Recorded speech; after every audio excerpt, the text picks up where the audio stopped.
Hi மக்களே, எல்லாரும் நல்லா இருப்பீங்கன்னு நினைக்கிறேன். நானும் நல்லா இருக்கேன்.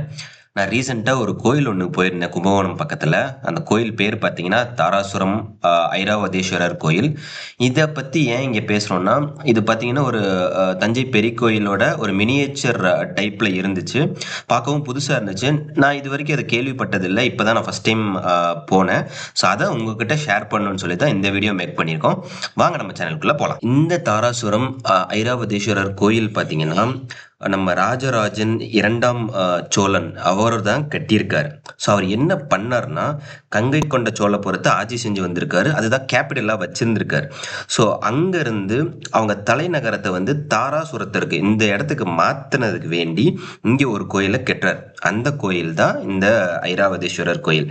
ஆனால் ஃபர்ஸ்ட் இந்த கோயிலுக்கு என்ன பேர் வச்சாங்கன்னா, ராஜராஜேஸ்வரமுடையார் என்ற பெயரைத்தான் வச்சிருக்காங்க. ஓகேங்களா?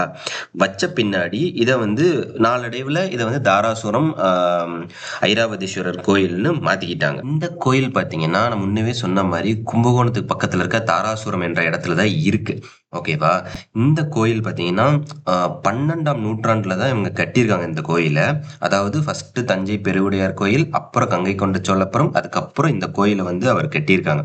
ஸோ இந்த மூணும் பார்த்தீங்கன்னா ஒரு அழியாத சின்னம்னே சொல்லலாம். சோழர் ஆட்சி காலத்துல கிட்டத்தட்ட ஒரு 1000 ஆண்டுகள் பழமையான ஒரு கோயில் தான் இந்த கோயில். இந்த கோயில்ல பாத்தீங்கன்னா முதன்மை கடவுள் பாத்தீங்கன்னா எப்பவும் போல சோழர்களுக்கு ரொம்ப பிடிச்சமான கடவுள் சிவன், அப்புறம் பெரிய நாயகி அம்மன், அப்புறம் தெய்வநாயகி அம்மன், இவங்கெல்லாம் சேர்த்து தான் இந்த கோயிலை வந்து கட்டி வச்சிருக்காங்க. முழுக்க முழுக்க சிவன்.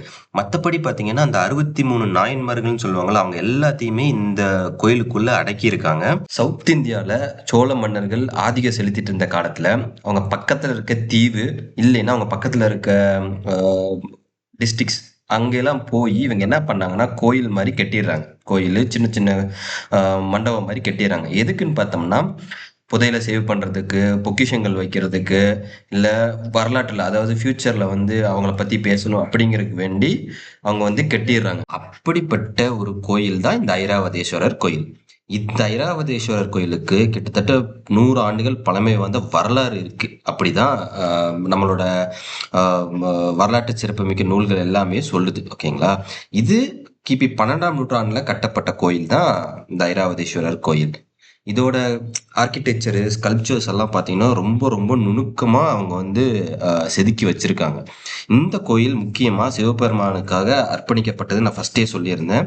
அது எப்படின்னா, இந்திரனுக்கு வந்து ஒரு யானை இருந்திருக்கு. பேர் பார்த்தீங்கன்னா ஐராவத். அந்த யானைக்கு சாபம் கிடைச்சிருக்கு. அந்த சாபத்தை போக்குறதுக்கு என்ன பண்ணியிருக்காங்கன்னா, இந்த கோயில்ல ஒரு குளம், சிறப்புமிக்க குளம் இருக்கு. அந்த கோயில் அந்த குளத்துல வந்து இந்த யானை இறங்கி அதோட சாபத்தை போக்கியிருக்குங்கிறது ஒரு வரலாற்று நூல்கள் எல்லாம் சொல்ற மாதிரி வச்சிருக்காங்க. அதனாலயும் இந்த கோயிலுக்கு பேர் வந்து ஐராவதீஸ்வரர் கோயில்னு குறிப்பிட்டிருக்காங்க. இந்த கோயில கரக்கோயில் அப்படிங்கிற மாதிரியும் சொல்றாங்க. ஏன்னா கரக்கோயில் அப்படிங்கிறதுக்கு அர்த்தம் என்னன்னா, இந்த நம்ம ஊர் திருவிழா இல்ல ஊர் கும்பாபிஷேகத்துல எல்லாம் தேர் இழுப்பாங்க, கேள்விப்பட்டிருக்கீங்களா? அந்த தேர் தான் கரக்கோயிலுங்கிற சொல்லுக்கு வந்து குறிப்பிட்டிருக்காங்க. இந்த கோயில்ல வந்து பாத்தீங்கன்னா அந்த தேர் அப்படிங்கிற இத குறிக்கிற மாதிரி நிறைய இடத்துல தேர் மாதிரி அவங்க வடிவமைச்சிருப்பாங்க. இந்த கோயிலோட கோபுரம் பார்த்தீங்கன்னா ஒரு 80 மீட்டர் உயரத்துக்கு செதுக்கி இருக்காங்க. அது போக இந்த கோயிலுக்கு முன்னாடி ஒரு மண்டபம் வச்சிருக்காங்க. அந்த மண்டபம் ராஜ கம்பீரன் திரு மண்டபம்னு சொல்றாங்க. ஏன்னா கல்வெட்டுல எல்லாம் அப்படிதான் குறிப்பிட்டிருக்காங்க போல, அப்படி சொல்லியிருக்காங்க. அதுக்கு போக அந்த மண்டபத்துல இருக்கிறது பாத்தீங்கன்னா அந்த தேர் மாடி வடிவத்தில் தான் பண்ணியிருக்காங்க. அதை வந்து ஒரு பக்கம் வந்து குதிரை வந்து இழுக்கிற மாதிரியும், இன்னொரு பக்கம் வந்து யானை இழுக்கிற மாதிரியும், நல்ல சக்கரம் இப்படி எல்லாம் போட்டு ஒரு தேர் மாதிரியே அப்படியே ஸ்கல்ப்சர்ஸ் ஆர்கிடெக்சரை வந்து டிரைவ் பண்ணி வச்சிருக்காங்க. ஒரு இருக்கிற தூண்ல எல்லாம் என்ன பண்ணியிருக்காங்கன்னா, நர்த்தன கணபதி, அதாவது நம்ம பிள்ளையார் இருக்காருல்ல, அவரோட சிற்பம் ஒன்று செதுக்கி இருக்காங்க. நிறைய பரதநாட்டியம் ஆடுற பெண்களோட சிற்பங்களை செதுக்கி வச்சிருக்காங்க. அப்புறம் வாத்தியக்காரர்கள் அவங்களோட சிற்பங்களை செதுக்கி வச்சிருக்காங்க.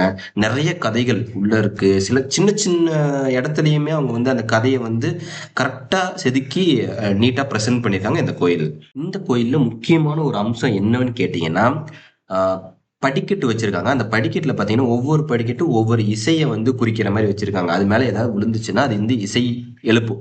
ஸோ இதை வந்து இசைப்படிக்கல் படின்னே இவங்க வந்து குறிப்பிட்டு வச்சிருக்காங்க. இந்த கோயிலுக்குன்னு இன்னொரு கதையும் இருக்கு. அதை படி பார்த்தீங்கன்னா, யமதர்மராஜா ஏதோ ஒரு முனிவர்கிட்ட வந்து சாபம் வாங்கியிருக்காரு. எந்த முனிவர்னு தெரியல, தப்பா எடுத்துக்காதீங்க.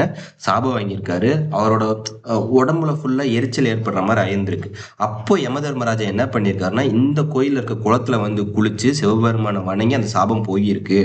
அதனால இந்த குளத்தோட பேர் வந்து யம தீர்த்தமும் சொல்லிட்டு இருக்காங்க, புராணங்கள்ல குறிப்பிட்டிருக்காங்க. இப்ப அந்த குளம் சொன்னல, அந்த குளத்துக்கு ஒரு சின்ன வாய்க்காலும் இருக்கு. அந்த வாய்க்கால் வழியா என்ன பண்றாங்கன்னா, காவிரி ஆத்துல இருந்து இங்க டைரக்டா தண்ணி வர மாதிரி பண்ணி, அந்த தண்ணியில வருஷா வருஷம் அந்த கோயிலுக்கு உண்டான சில பேர் வந்து குளிச்சு அவங்க தூய்மையாகிறாங்க அப்படிங்கிற மாதிரி ஒரு கூற்று சொல்லுது.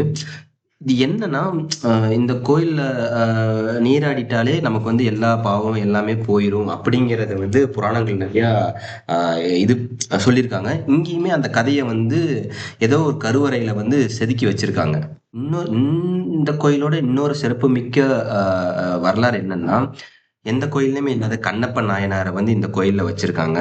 அது போக வந்து சூரிய லிங்கம் இருக்கு. ஆம், விலையே மதிக்க முடியாத சாலிகிராம லிங்கமும் இந்த பிரகாரத்துல தான் வச்சிருக்காங்க.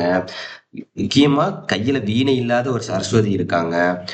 நாகராஜன் இருக்காரு, அன்னபூர்ணி, இவங்களெல்லாம் நிறைய கோயில்ஸ்ல நம்ம பார்க்க முடியாது. பட் இங்க வந்து அவங்க எல்லாத்தையும் வச்சிருக்காங்க. அப்புறம் வந்து கோயிலோட அதாவது கோயில் பார்த்தீங்கன்னா, உள்ள போறது வந்து போறதுக்கு முன்னாடி வந்து ஒரு சுத்தி ரவுண்டான மாதிரி இருக்கும். அந்த இடத்துல என்ன பண்ணியிருக்காங்கன்னா, அர்த்தநாரீஸ்வரர், அதாவது சிவனும் பார்வதியும் கலந்த ஒரு ஸ்டாச்சு வந்து ப்ரெசென்ட் பண்ணியிருப்பாங்க. அப்புறம் பார்த்தோம்னா சிவனும் கண்ணனும் இருக்கிற மாதிரி ஒரு ஸ்டாச்சுவை ப்ரெசென்ட் பண்ணியிருப்பாங்க. அது போக சிவன் காலம் மடக்கி புல்லாங்குழல் ஊதுற மாதிரி ஒரு சிவனையும் இங்க வச்சிருக்காங்க. இது எந்த கோயிலையுமே கிடைக்காது. பார்க்கறதுக்கு அவ்வளவு சூப்பரா இருந்துச்சு. அது போக கோயிலோட ரைட் சைட்ல பார்த்தோம்னா தெய்வநாயகி அம்மனை வந்து தனியா ஒரு கோயில் வச்சு அவங்க வந்து வழிபட்டு இருக்காங்க. ஆக்சுவலா இந்த கோயில் பார்த்தீங்கன்னா ஒரு மினி பிரகதீஸ்வரர் டெம்பிள்னே சொல்லலாம். ஏன்னா அதோட ஆர்கிடெக்சர் தான் இங்கேயும் ரிசம்பிள் பண்ணியிருப்பாங்க. ஸோ கோட்டை மாதிரியும் இருக்கும், கோயில் மாதிரியும் இருக்கும். ஃபர்ஸ்ட் உள்ள போகும்போது பார்த்தீங்கன்னா பெரிய லான் இருக்கும். கோயிலை சுற்றிய பெரிய லான் இருக்கும். அது எதுக்குன்னு கேட்டோம்னா 12 o'clock கோயில் க்ளோஸ் பண்ணிடுவாங்க. 4:30 தான் ஓப்பன் பண்ணுவாங்க. அது வரைக்கும் இந்த வந்தவங்க எல்லாம் ஓய்வு எடுக்கிறதுக்கு அவ்வளோ அழகா இருக்கும். அந்த இடமே ரொம்ப நீட் அண்ட் கிளீனாக மெயின்டைன் பண்றாங்க. ஏன்னா இது வந்து யுனெஸ்கோ வந்து அப்ரூவ் வேற பண்ணியிருக்காங்க.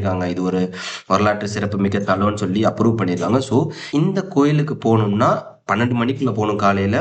அண்ட் 4:30 ஓப்பன் ஆகும். கண்டிப்பா போனீங்கன்னா மன நிறைவோட திரும்பி ரிட்டர்ன் வருவீங்க. தமிழர்களோட வரலாற்றை சொல்ற ஒரு கோயில்கள்ல இந்த கோயில் ஒண்ணு. மிஸ் பண்ணிடாதீங்க. யாராவது கும்பகோணம், தஞ்சாவூர் இந்த ரேஞ்சுக்கு போறவங்க மாதிரி இருந்தீங்கன்னா கண்டிப்பா தாராசுரம் ஐராவதேஸ்வரர் கோயிலையும் போய் விசிட் பண்ணுங்க.